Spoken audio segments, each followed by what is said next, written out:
Good afternoon, everyone. Thank you to the Encore Palm Beach County Words of Wisdom special event. Today's topic is leadership development, building bridges across an intergenerational workforce. We have a very special guest today, Kelly Merbler, and she will be sharing more about herself. So without further ado, Kelly, it's all yours. Oh, hi, everybody. It's so nice to be here with you. And Encore Palm Beach County, I just really appreciate your association and what you're doing for those out here in our community. So thank you so much for all you give back to help others and serve. So I do know quite a few people that are on this Zoom call. I feel like it's a friend gathering today. So we're really going to just have a great discussion. And for those of you that we haven't had the opportunity to meet, my name is Kelly Merbler. I'm local here in Wellington, Florida. That's where I was born and raised. So I'm one of the few native Floridians here. But let me pull up a couple interesting things to share with you about myself here, and then we'll get started just so you have a little bit of context. And one thing I'll say is, if you've never been on a Zoom call with me, I love to engage with my audience. I love to have conversation. I relate to a lot of you on here. We've been on so many Zoom calls that it's just overwhelming. So instead of just talking at people, I want to have a conversation with people. And I encourage you to ask questions along the way. Don't feel like any question you have is a dumb question. That's how we learn. And I may not even have the answer sometimes, but someone in this room may have the answer that you're looking for based on their experience. So the more we interact with each other, the more we're going to learn together. And heck, I look forward to learning from all of you today. So here's just a few fun facts about me. So I am a certified Gallup strengths coach, and you may say, what the heck does that mean? But I discovered what my natural strengths were about 6 years ago, and I list them always when I speak to audiences, because I always want to share with you, what am I really good at that I've learned about myself in my own personal development. So Gallup developed a personal profile that identifies our most dominant strengths. And they have been doing this with individuals, and coaches have been using this with individuals and organizations for decades now. And when I discovered what I did best, I really used that to my benefit to kind of build the career that I was really most excited about having years ago, when I found that I wasn't as excited to go to work on a daily basis as I used to be. But what I do really well is I'm futuristic, which means I really have ease in seeing what can be created. I'm someone that has a very visionary mind. I'm also someone that they call a maximizer. I'm someone that really loves working on something and taking it from good to excellence. It's something I just can't live in mediocrity. It's just who I am. I'm someone that has a strong talent within belief, which that means that I have a very strong sense of core values, and the work that I do has to be connected with work that I feel is meaningful and has purpose, connected with what I feel is meaningful and has purpose. I'm also what they call an arranger. An arranger is someone that can juggle many multiple things at once with great ease and be able to figure out how to make the most production out of the people I have around me on a team and put them in the best spots. And my favorite strength that I have is called activator. And what that means is I'm someone that very naturally has the gift of inspiring others and getting them to take action to create momentum on goals and dreams that they have. I'm just like a lot of you in the room. I'm a mom. I don't know if some of you have kids in the room, but I'm a mom of 2 teenage boys. So I'm going through the teenage years right now. And if anybody else is experiencing that, I'll buy you a drink whenever you want. Let me know. My 2 boys are Evan and Cole. For those of you that don't know me, one thing you want to know about me right away, I am addicted to coffee. I am a Starbucks junkie. I love it. But I'm also passionate about developing leaders. I really discovered that it's not just a job, it's really my calling in life. And about 4 years ago, I will celebrate my 4th year in business as an executive coach and leadership development consultant, where I help organizations develop their leaders, and I help leaders become the best version of who they already are through the strengths that they have. And that's really what my calling is. I'm also someone that I'm the founder of Coffee with Kelly. We're going to talk about that later in the program, and something that I love sharing with those of you out here and any audiences that I speak with, because I think it'll resonate with a lot of you in the room if you're looking to build a network. So the first thing I want to ask, and please come off mute or put it in the chat, but I'd really love to get a feel as to why you decided to come to this particular Zoom meeting today. What was it that the title or the topic really spoke to you about? What resonated with you? And what do you want to learn today when it comes to building bridges across generations? So raise your hand if you have something you want to share. And if not, Melissa, I'd love to know what made you decide to come on today. I don't normally see you at the lunch hour. So what brought you here today, Melissa? Well, first of all, me going to any morning meetings, forget that. That's not happening at 8 o'clock in the morning, Kelly.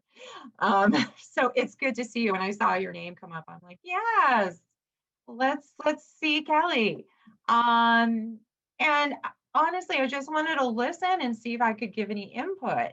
I have 2 men who are in their 20s, who are in the working environment now. And if there's anything that I can share from being a mom of those kids, I'd be more than happy to. Perfect. Thank you, Melissa. You're always willing to add and share. And Melissa's a great person to network with. If you don't know her, definitely connect with her. And in the chat, I see Lisa says she leads a team of women and everyone comes from all different backgrounds. So creating common goals that excite everyone is a challenge. That's reality, Lisa. Absolutely. So I love that you shared that. Let me just scroll down. Anybody else that wants to share, what's your greatest challenge right now when it comes to building bridges with other generations? I'm going right into New York, guys. We've got people from all over the world today. We got Trinidad and we got New York City here. So Ariel Boverman, she's a great HR leader, HR business partner that has worked in amazing organizations. And I'm curious, what is your biggest challenge when it comes to building bridges? Well, I'm actually a wannabe millennial. There's this generation, I'm in my late 50s, and there's this generation, it's like, I don't know, we're like the sandwich. Like we really, really want to be millennials, and we don't want to stop learning and all of that. So, I think the biggest challenge right now, because I tend to get along with most millennials because I want to know everything that they're doing, and they get excited about that. I think the biggest challenge is my age group, which I don't want to admit that I am, but I, believe it or not, find I have a little bit more of a problem communicating with the older generation. And it's not us older, it's people that have a different mindset.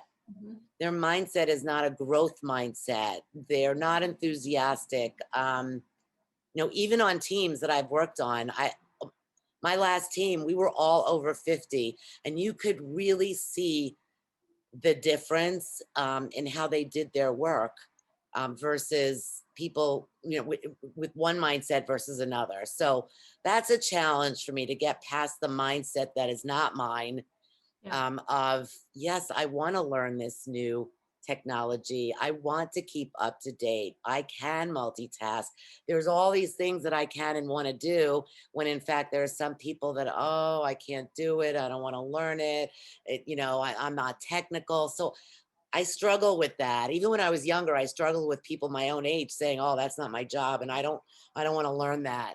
So I don't know. Is that a valid struggle? No, I think that's what a lot of people struggle with. And that's why I wanted to kind of open the conversation there, because there's a lot of us that can relate with each other. And, let's start with this. If it were easy, everybody would be a leader. Everybody would lead people, because we're not dealing with like widgets and things like that. We're dealing with humans. We're dealing with people that have emotions and feelings. And as we go through this conversation, what I'll do is, you know, I have been studying leadership for a good, like truly studying, like all in for about 6 years right now. You know, working with a coach, working with a mentor. I do a lot of reading on different generations. I do a lot of interviews with different generations, and I worked with a lot, and I currently work with a lot of organizations in building cultures around different generations. So what I'll do today is at least share with you from my perspective. It doesn't mean it's the only perspective by any means, but all I can do is just share with you what I have learned, and see if that helps you understand a little bit more. And we'll go. I mean, a lot of times there's a lot of stereotypes out there as well. Maybe that's why you're here today. For, you know, people that are over 50, that if I'm over 50, no one's going to hire me if I'm going into an organization where they're hiring millennials. And I hear that a lot. I spent 21 years in recruiting prior to leaping to create my own business. And I can tell you, in those 21 years, I interviewed thousands of people, and I worked with thousands of companies over the years, and I saw everything. And let me just put it out there, because it's a fact. The ageism does exist. Ageism does exist. But does it mean that you're never going to find something, that a millennial will never hire you? And millennial is not even the term that everybody are talking about right now. It's now everybody's shifting to Gen Z, which is the generation before or after the millennials. So you're going to hear a lot more about Gen Z, or iGen as they're called as well.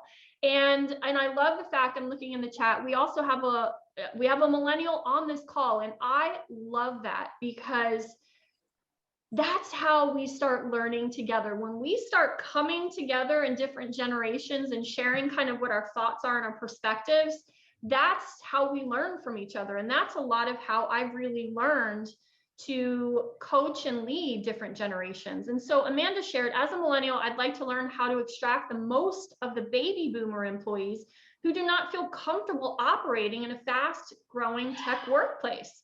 Techniques to empower them and use their strengths. So guys, that's where maybe somebody in this room can also help and share your perspective as well. So now that we've gotten that out there, let's just have a conversation. So let me move. So my first question that I want all of you to think about, whether you're a baby boomer, a Gen Y, a millennial, a Gen Z, whatever you are, what can you change? What can you start to change yourself? And a lot of times, I'm going to use myself as an example. When I was leading a team, I had a very broad generational team where I had 2 baby boomers on my team, I had 2 millennials on my team, and I had 2 of Gen X on my team as well. And it was a smorgasbord. It was a mix. And as a leader, I thought that, hey, I'll just lead everybody the same.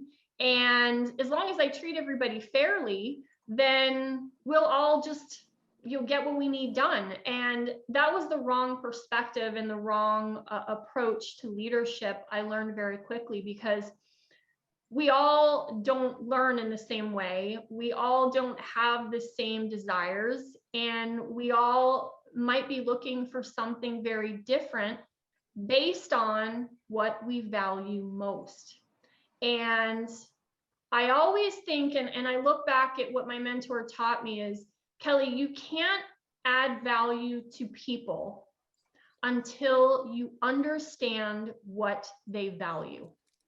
And every one of us in here on this Zoom call today, we all have different values, and we all find value in different things based on where we're at in life experiences, or what is most important to us in the life that we lead. And now our values can also shift.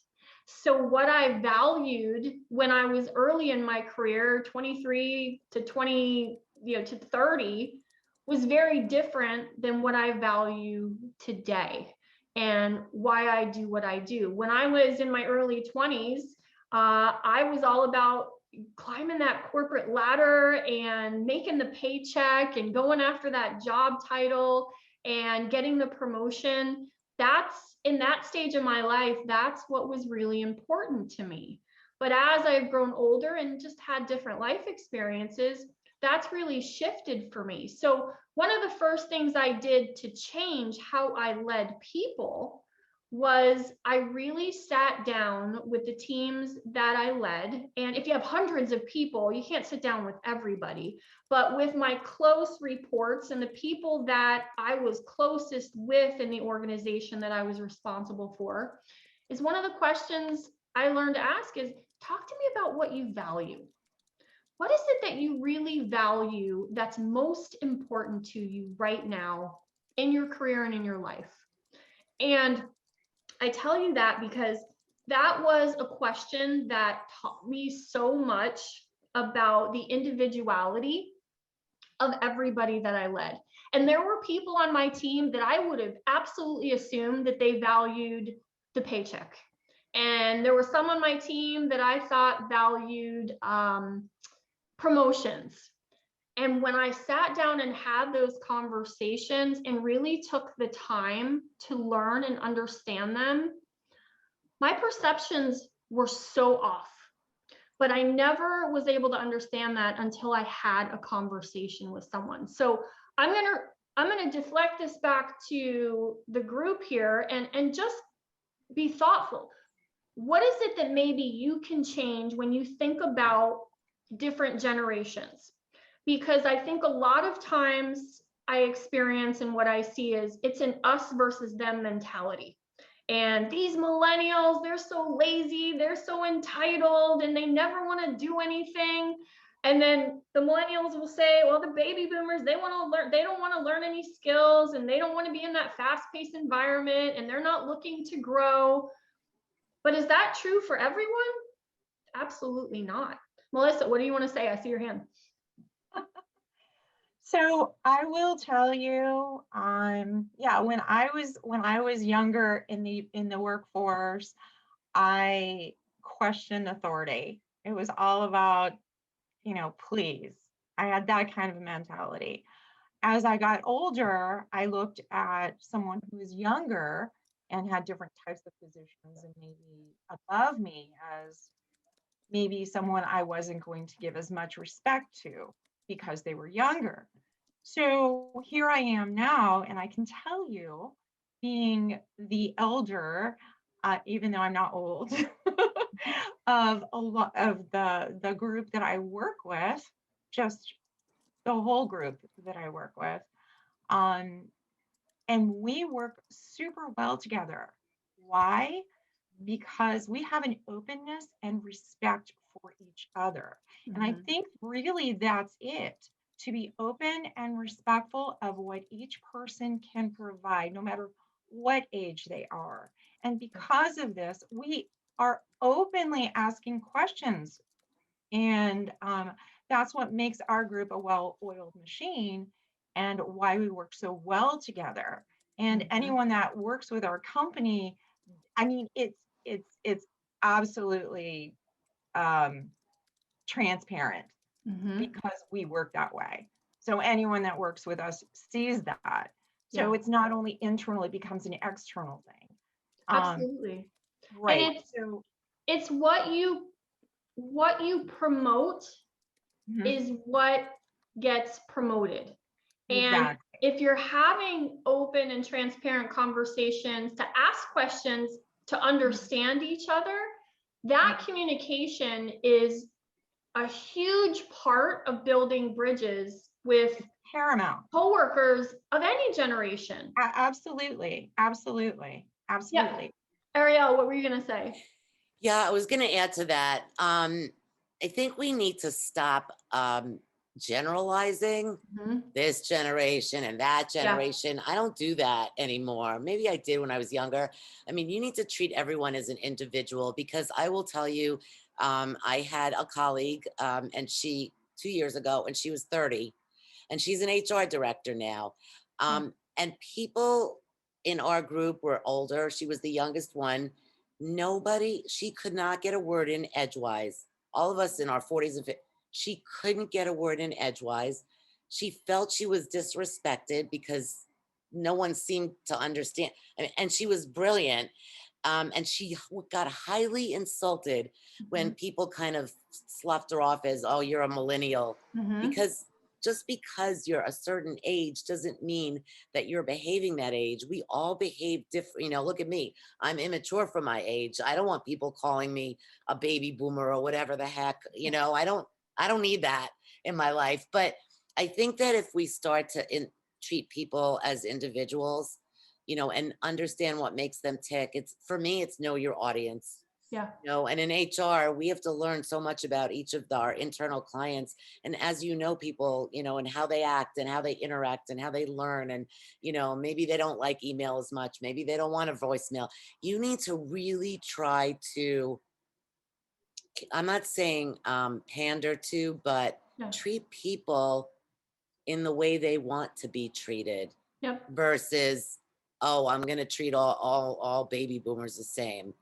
I think that there are one-offs though. And unfortunately, and I speak to a lot of those people, especially in our group, Kelly, that, you know, the first thing they say is, no, I'm too old. They don't want me. Yep. Well, if you're a candidate, I don't want to hear that, because you need to focus on why you're a great candidate, not your age. Your main goal is really to get employers to listen to your credentials. You need to show that energy, enthusiasm, and growth mindset. Yep. But there is one last thing I'll say. I have had this, and I'm trying to deny the ageism, so don't mind me. I actually have experience from 30 years ago, for 10 years, heavy experience in exactly the industry that I want to go back into now. And I have been told by recruiters to my face, that doesn't count. And I will tell you, I don't put up with that behavior. You do not get to tell me, I don't care if you're Pepsi-Cola, IBM, Virgin Airlines, you do not get to talk to me that way. And I learned that. It took me a while, but now it was that two people told that to me in the last year. I know what I'm going to say now. It may not be very nice, but I'm going to say that is discriminatory, even though, okay, it's just nasty and you know, disrespectful. And I'm not going to tolerate it, because that experience is important to my whole background and what I can offer you as a company. So I'm becoming very militant, as you can see. Ariel, I love you. But that's where sometimes it's about our perception that if we've seen a millennial be entitled, and yes, are there entitled millennials out there? Absolutely. There's entitled baby boomers out there. There's entitled everyone out there.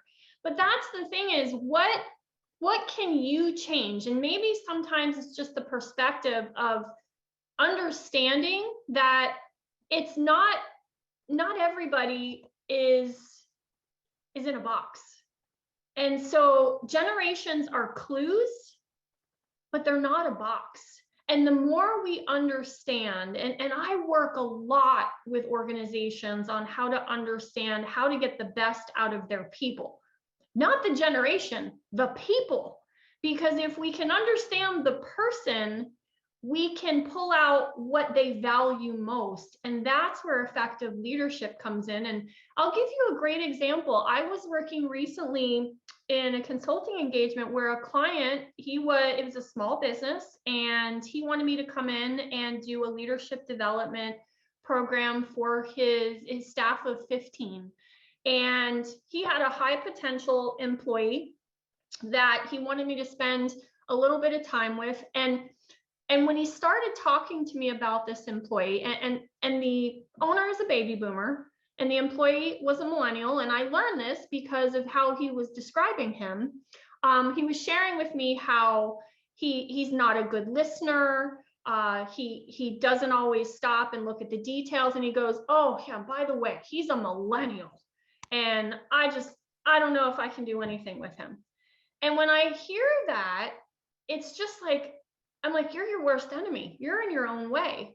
Because, and the same thing with millennials that would say the same thing about a baby boomer, that they don't want to grow. Well, let me tell you, I know a lot of baby boomers that are busting their butts right now, investing in coaching and investing in learning technology and getting out there and networking. And let me tell you, they're putting a lot of other people that are sitting around doing nothing, just waiting for things coming to them, to shame. And that's what I'm saying. We've got to be open-minded in how we approach this. So I love this statement because I think it speaks to everything that we're saying. There's a lot of communication that goes on out in our world, and sometimes people want to be communicated to differently, but everyone communicates, but few connect. And when we're looking at developing employees, when we're looking at job transition, when we're looking at maybe you're a baby boomer that wants to start a business, this can relate to any of us. This is not just in leadership development. If we want to communicate what we do best, or what we want to do, or the job that we want to pursue and try to get an interview into, we can only communicate so much, but it's the connection that truly will open the door for someone to be willing to have a conversation with you. And I watch it over and over again. I hear it over and over again. Well, I've applied to all these jobs and I'm not getting any calls, and recruiters aren't, doing anything. But I always ask, well, what can you change? Are you actually out there networking and connecting with individuals and asking people that know other people if they can help make introductions? I see this weekly. There are so many people out there in our own community, sitting here in West Palm Beach, but all over the country, that are willing to help others. But a lot of people are just not willing to ask for the help either. And a lot of people that I see in all generations, but I do see a lot more of it in the baby boomer generation, very honestly, is they silo themselves and they don't look to get back into a networking type of situation, and they try to do everything on their own, and then they find themselves defeated. And so I start this conversation with, it's a lot about the connection that you're building with the people around you, because somebody knows somebody that you need to know. Somebody knows somebody, but it's going to take work. And a lot of the work that I do also, so I'll share this with you because this really just kind of brings it in. And if we understand more about the different generations of what our workforce is starting to go towards, and it's already there for the most part, but the millennials are the largest piece of our workforce population in America. And in 2 more years, they're going to be 75% of our workforce. Right behind that, we've got Gen Z coming in, and the baby boomers are retiring and graduating out, but we have many baby boomers that still want to work and they want to be a part of something. They love working. So what's the difference? And let's understand what the different perspectives are. So Gallup, who I told you, this is where I did a lot of my research and I work alongside of a lot of times. So I love their data, and Gallup has great data on different generations. So if you ever want to gather data, that's a great place to go. In the past, where it was, my parents' generation, which baby boomers, they were really focused on getting that paycheck to support the family.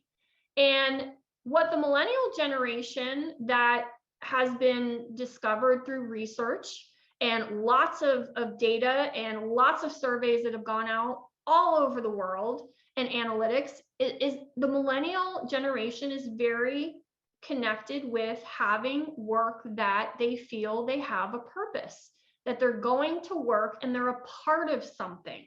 So those are the 2 different viewpoints that Gallup uncovered. in the past, my parents were all about going to work and being happy in the job that they were in and, being satisfied. And in the future, and now with millennials and Gen Z, they're focused on, they want to grow, they want to learn. And I can tell you from managing and leading teams within this generation, that's absolutely true. They're always asking, where can they learn something? How can they pick up another skill? And as a leader, we have to understand that if we're not willing to help them grow, we have to be willing to let them go, because they're not going to stick around if they're siloed in one area. That's going to be important to them. And in the past, it was all about having a boss. But now, generations are looking for that coach and that leader that's willing to work alongside of them and give them not just annual reviews, but ongoing conversations where it's not the 1 hour meeting once a year that we all looked forward to in our career back then. I remember that. I always got excited about my annual review. I was so excited because I wanted to know how I was doing. But now it's more of the quick hits, the 5-minute check-ins on a weekly basis, and maybe the monthly one-on-ones. That's what the younger generations are responding more to. They want that instant feedback. And think about this. Why? We've created this environment. This is what they've grown up in. They are used to the instant gratification of what they get through technology. And so sitting around and waiting for feedback, for months and a year, that's not the environment they are accustomed to. So we, as a world, we've created this environment and this culture. And you have to remember, we didn't grow up that way.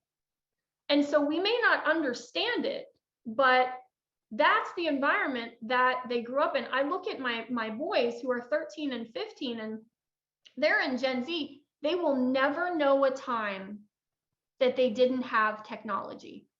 They will never know a time where there wasn't social media. They will never know a time where there was no TikTok, Instagram, Snapchat, all that stuff. It is all digital in how they have grown up. We didn't come from that. So it's an adjustment for all of us, but we have to understand it's a product of the environment they all grew up in. And in the past, I used to always focus on what I could do better. But in the future, and now the generations, they want to know what they already do well. And Lisa, I think you asked a question. So Lisa, where are you? Come on in. You are asking, as a millennial, how can you engage more with baby boomers to help with their strengths? Was that your question, if you're still there? I don't know if she's still there or not. But that's one thing I will tell you, I'll share, is when I was leading different generations, when I really understood what each individual was truly and naturally good at, and I didn't just assume that they needed to be focused in one area, but I really took the time to understand what their true natural strengths were. And I did that because that's where I started getting involved in understanding my own strengths. And the more I learned about myself, the more I uncovered, wow, I really don't know as much about myself as I thought I did. And I thought if I was good at something, that meant I had a strength. But you know what? There were a lot of things I was good at that I hated doing. I didn't want to do those things. But nobody took the time to ask what I really enjoyed doing that I was also good at. What fired me up that I was also good at. And that's where, when you're leading all generations, take the time to understand not only what people are good at, but what also fires them up that they're good at, because that's what a true strength is. I'm good at a lot of things, but if I don't enjoy it, it's actually a weakness. And a lot of times in the past, it was just about having a job, and our future generations, they want that life. They want to have the balance. They want to have flexibility. They want to be able to work in the hours that they wanted to work. because they feel they can get more done the way they do it. So I'm learning more and more when I interview more and more people, what's most important to them. And these conversations have taken a lot of time, and everything worthwhile is uphill if we want to learn how to have those connections with those different generations, and how do we connect. So I see a lot of chat here. Let me just come in for a second. Yeah, Ariel, they've never seen a payphone. That's so true. Very true. Let's see. Here's Amanda. I've learned that setting clear organizational goals is a must, but also understanding that not everyone is going to get that. That's absolutely true, Amanda, because think about it. We all learn differently. And this is where it goes back to having those individualized conversations as a leader or as an individual, just to understand more. If you're in the job search market right now, and that speaks to you, and you're finding that you're interviewing with more of the millennial generation, the ones that are hiring and doing the interviews, what are you doing to understand more about what would set you apart in those interviews? What are you doing to find a connection that maybe educate you more on that person's background, or something that they would really love to understand more about you that you bring that's valuable to the organization? So let me scroll down here. Lisa, let me ask you, because you were the millennial that came to the conversation, and I love that. So you had asked a question about baby boomers. What is your biggest struggle when it comes? Are you leading baby boomers, or what is your situation, Lisa?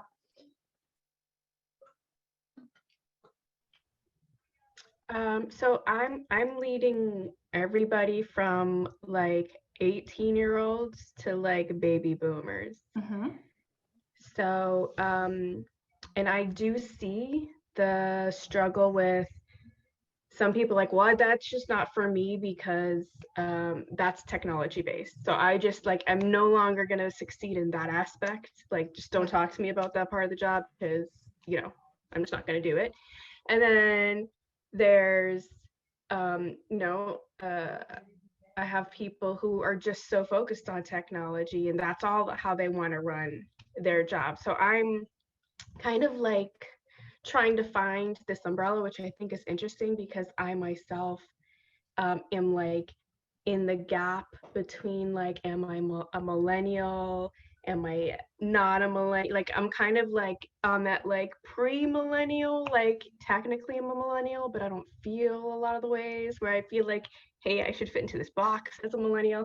So I think it's really interesting because I can understand the struggle for everybody to try and communicate or to feel the same way. So I try to empower everybody to do what makes them feel comfortable, and also stretch the fact that without stepping outside their comfort zone, there's no growth, right? Mm-hmm. So if you want growth in your profession or your position, there's got to be a little bit of uncomfortableness, but trying to give them tools where they, like small bites of tools where they feel like they can grasp it and understand it. So it's just almost at days I'm like, so what's the challenge today that I'm going to take on, and who am I going to take it on with? But I do totally agree with you that it has to be individual conversations. I tried a lot of time kind of like mass, like the megaphone voice, and it's the megaphone voice isn't working when it comes to trying to get different generations, or not even generations, but backgrounds or ideologies to communicate with one another. Yeah. And see, this is, Lisa, that was beautifully said. Thank you so much for sharing that. Because as leaders, see, we're all dealing with the same thing. Like, you're dealing with how to figure out how to have all the generations come together, as, let's just say that you are in the millennial generation. And then we have people on this call that are struggling with how to figure out how to get millennials in the conversation that are from the so-called baby boomer generation. So we all have the same issues, and it's clearly across the board. This is about understanding the individual, because we all have different needs and values, like I said, but leaders typically that I find that aren't successful are the ones that assume everybody fits in that box. And the ones that I see that are successful are the ones that take the time to understand the person and what does inspire them, what does motivate them, what is it that they wish they could do more of in the job that they are paid to do, how would they like to be led. You want to know how you're doing as a leader? Ask the people that you lead. That is a question that will give you a lot of answers you may or may not be ready for. But if you want to learn what the people you're leading for need, that's a question that will get you closer to the pot of gold. Because if you create a safe and transparent culture where people can share and have honest conversations respectfully, and there's misunderstandings that are going to happen in the workforce. The baby boomers don't understand the millennials, and the millennials don't understand the baby boomers. Now the millennials are making fun of the Gen Zs coming in and saying they're so needy. I'm hearing that now too. And you have to handhold them. But it's all that myth of that's how everybody is, where there's not full truth behind that. So do we have any other comments in here I want to address as well? And then I want to talk about, okay, what do you do now? Lisa says, we sometimes try as leaders to get everyone to conform to a program. That's absolutely right. And it does stunt, because what works for you doesn't necessarily mean that's going to work for me. And I have to learn, that's my job as a leader, is to adjust and help compensate for the area that you need my support in most. Now, for those of you that are on this call that, let's say you're in job transition, or you are looking to get out there and connect with people to help you open up those doors, I am a huge proponent of not networking, network giving. And I created that word, I don't know, probably 3-4 years ago, because I think there's a big misunderstanding in what networking is.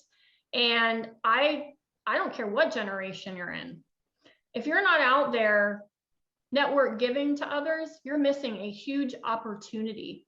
Because a lot of people, and I see it within job transition and I see it within leadership as well, is we're not reaching out to the people that can share experiences with us. And how can we offer to support or to help someone else that's within our community or in our network to help them get where they want to go? A lot of times it's just about, oh, who can I meet on this call that has influence, or who can I network with that's going to open that door for me? But what can I change about myself to change maybe how I'll get into the door of an opportunity, whether it's to get you another opportunity within your business, or an opportunity to put you in front of a client, or an opportunity to get you an interview. What are you doing to help serve someone else, or volunteering to give back, to get connected with other people? So that's one thing that I'm a huge proponent on. And I look at it in this room, every one of us has a tree in our backyard, and visualize this. Every one of us has a tree in our backyard. And whatever that tree stands for, is it getting a job? Is it becoming a better leader? Is it building a business? Some of us are going to have bigger trees than others, but every single day, our job of growth and development is to chop at that tree every single day. And what are we doing to help create the connections that will help us get farther in whatever journey we're on, whatever that may be? But that tree might be bigger for others, because maybe you're just getting started and you are just getting out there to find work again. Maybe you are just changing your perspective of, oh my gosh, I really do need to start networking. Maybe it's you are just getting into a leadership position and you want to learn how to connect more with people. And here's some questions. I put these together for you. So my tips for you, let me move this over for a second. Okay. Where am I networking consistently? Ask yourself that. Where are you networking consistently? If you're looking to make connections with different generations, to understand more about different people and be connected with different people of all ages, of all experiences, where are you networking consistently? There's two words I started thinking about recently when it comes to connecting with people. Now, let's use LinkedIn as an example. You're probably connected to a lot of people on LinkedIn if you're using that platform. Are you connected with them? And I say that there's a difference because I'm connected to a lot of people on LinkedIn, but I'm also connected because of intentionality with a lot of people on LinkedIn of different generations. Because I've taken the time to reach out to them and connect with them and ask them questions so I understand more about who they are and what motivates them. How do they like to be led? What is it that drives them nuts in leadership? And what do they want to see in a leader? I talk to a lot of recruiters. What is it that they would love to see in more job applicants as well that they're not seeing right now? And how can people get out of the pile? Here's another question. What organizations am I serving that will connect me to the right people? Who do you want to get connected to? If you're in the job market, where are the organizations that will help you get connected to the right people? Now, I know Encore has a great source of resources for you to get connected in nonprofits or boards or nonprofit opportunities, but there's so many resources if we're really taking the time to be resourceful. And these are things that don't cost anything either. A lot of people think that, oh, I have to have this big bank account or I have to have the ability to pay for a membership. I'm telling you, there's tons of free opportunities out there to get you connected. What are my strengths? Am I someone that understands what I really do best that I can share with other people when I'm in a job interview, for example, of the value that I bring to an organization? Not just what's on my resume, but can I speak to that and can I share with others, a hiring manager, what I've done that would really relate to where their company is going? And also, what do I need to do to update myself to stand out? One of the biggest things I hear from the younger generation is when they do interview baby boomers, for example, is they may not have the technology or the software or the understanding of how to use the technology. Our world is becoming more technology savvy every single day. And if we're not learning and asking and doing things that will help us get more savvy on technology, we're going to have a hard time because companies are moving to more technology. So that's another question that goes back to, what do I need to do to change potentially? Do I need to maybe take a class? Do I need to have someone to be a tutor for me and show me how to use LinkedIn so I can start engaging more on social media? And there's plenty of free resources out there for that. And then my last question is, how can I add value to someone else? I always look at connecting with other people through the lens of not what can they do for me, but what can I do for them? And I will tell you very sincerely that that has been a huge part of me connecting with other people and understanding them. Because if I help someone else, it's going to come back and it's going to try to help in the end as well. So let me look through here as well. Any other questions before I give another example of a great place to network? Melissa, what are you seeing? So I just posted that that yes, a lot of not only baby boomers, but also a lot of Gen Xers are absolutely standing in their own way by not being relevant and not trying to stay relevant and not learning and taking classes, where a lot of them are. I know tons that are doing certifications, that are like, how do I stay engaged in a vital part of the workforce with the way that it's moving now? That also opens a lot of conversation with different generations. Mhm. You stay more relevant, you have a lot more to say in those conversations. Mhm. You need to know what is happening in the world.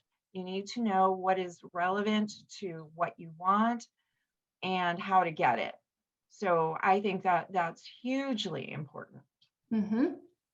Yeah, and is it easy? Absolutely not. Is it uncomfortable? Absolutely. Trust me, when it came to learning how to do Zoom, you would have thought I had a major panic attack going back to last year, because I'm a Gen X and I didn't even know how to use Zoom. But I'm like, if I want to be relevant and I need to shift what I'm doing, I better have someone show me. And so I just reached out to my network and I just said, hey, who knew Zoom? Who can help me understand this? And on a Sunday afternoon, someone that was a friend of mine said, hey, I use it at work all the time. I'll show you. So it's being comfortable with being uncomfortable and asking questions when we need help. If we're stuck in job search, hey, don't be afraid to say, hey, I'm stuck. I'm not getting anywhere. I need to see if there's something advice you can give me. I'm willing to listen. I'm not getting interviews. I'm just truly feeling defeated. And that is honestly, for those of you that don't know me on this call, this is one of the reasons I started what my other online platform is called Coffee with Kelly, is because when we transitioned to COVID and we went virtual, I was scared to death. And I wanted to create a platform online on Zoom because I knew that's where I needed to be, that would allow people a safe space in job transition that had been laid off, or in business that were struggling with everything that was, happening in the world, and just to offer hope. So I started this virtual coffee shop called Coffee with Kelly a year and a half ago. And it was just an idea to bring people together. And I'm proud to say it's still going a year and 5 months later, where we're meeting, every Monday and Friday. And a lot of times we'll do special events and things like that, just to help people that want to learn how to connect with other people. It's the simplest of ideas that kind of just took off on its own and just blew up. And in Coffee with Kelly, some of you on here, you're part of what we call the Coffee with Kelly tribe.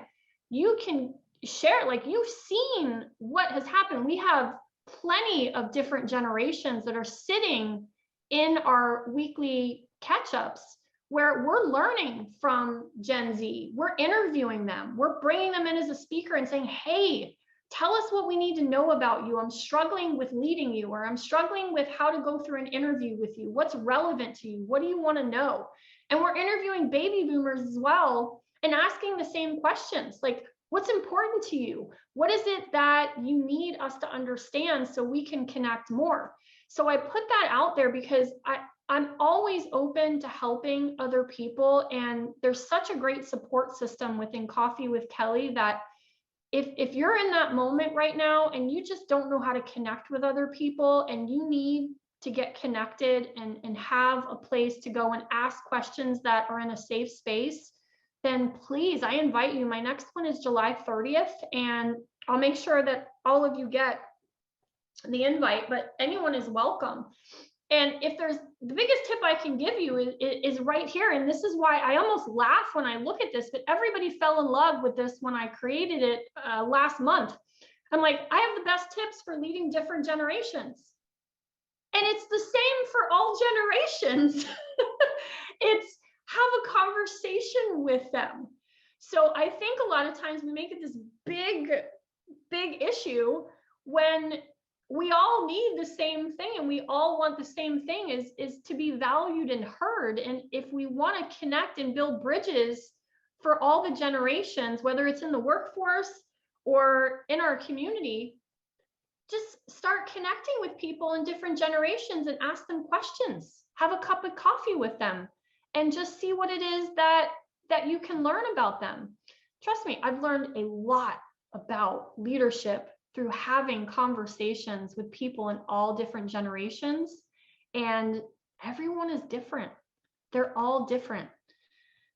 So I know we're getting close to time, so I want to just open back up. And I love any of you that aren't connected with me, please, feel free.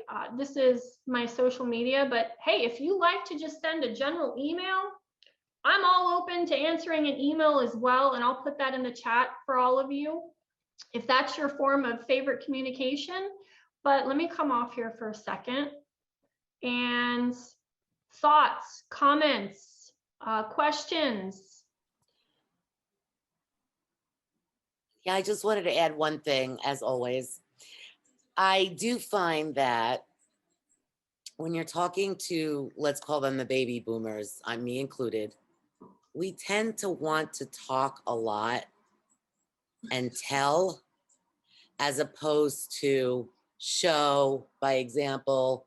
That's for interviews, or when you're with someone, especially someone younger. Now, I don't do this because I know it's infuriating, but even people older than me, they want to tell me so much that 25 minutes later, I've tuned out the first 2 minutes. So I want to caution everyone, no matter what ages you are, try and keep everything you want to say short and succinct, and be the one to ask the question and then listen. And of course, the other person will do the same, and you'll wind up having, I think, a more give and take conversation. So I don't know how to say that any nicer than I did, but that is a big problem of people not getting jobs. Because as an HR person for 30 years, if you don't tell me about yourself in, I'll give you 60 seconds, it's really 30, my head is already tuned out, and you really want to make an impact. So show, not tell. That's my motto for this year. Love it. Love it. And I'll leave this with you as well, but I'm constantly reading to help keep updated on future generations. And so I just got this book this weekend. I'm loving it so far, but it's called Z-Economy. And it is all about Gen Z, because you're going to start hearing a lot more about Gen Z. And like, millennials aren't being talked about as much as Gen Z is being talked about right now. That's right. We just thought we started learning about millennials. Now we got Gen Zs to learn about, and that's our children's generation. But this is how Gen Z will change the future of business and what to do about it. And there's recruiting case studies in here. This was all based on research and case studies. And so I'm learning a whole lot. It's by Jason Dorsey. He is the expert in generational study. And he runs the Center for Generational Excellence, I believe is what it's called, out of Austin, Texas. I've had him as a wannabe mentor for 5 years and just followed him and just love what he puts out there. But he's taught me a lot about generations. He's a millennial himself, and he started an organization to prove that people have misunderstandings on the generations, and he's done case studies around it to show what they're missing. And I love his research and his data. So Z-Economy, I'm going to put that in there, and the name or the author, so you have it.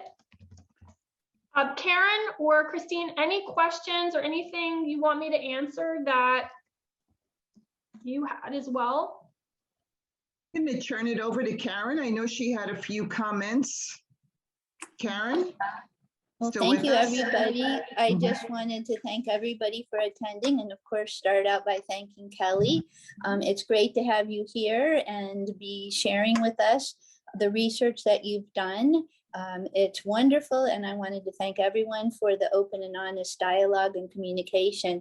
It's so great to be in a Zoom call, Kelly, as you started out by saying, and have a conversation, and just be able to have better appreciation, to understand and to learn. And I think we've all done quite a bit of that personal growth and development just through hearing different perspectives and sharing and learning some great resources. So we thank you, Kelly, and everybody.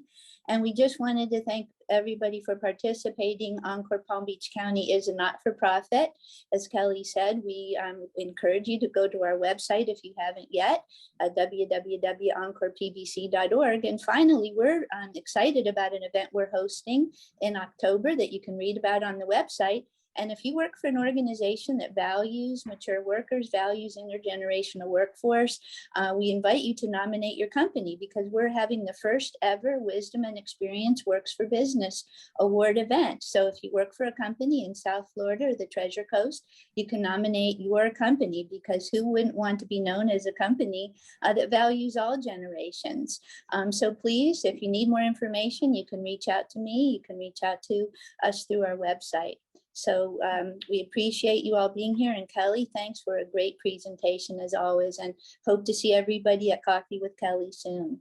Yes, July 30th. That is when the next one is. I took a little bit of a break, but July 30th is next Friday. And I just put a challenge in there as well. So the first person that tags me on a post on LinkedIn and says, what was their greatest takeaway from this conversation, gets my inspirational quote deck. There are 40 original quotes that I've written that I put in a quote deck to inspire people. So be the first one. I'll be looking and you'll get my quote deck. I'll send it out to you.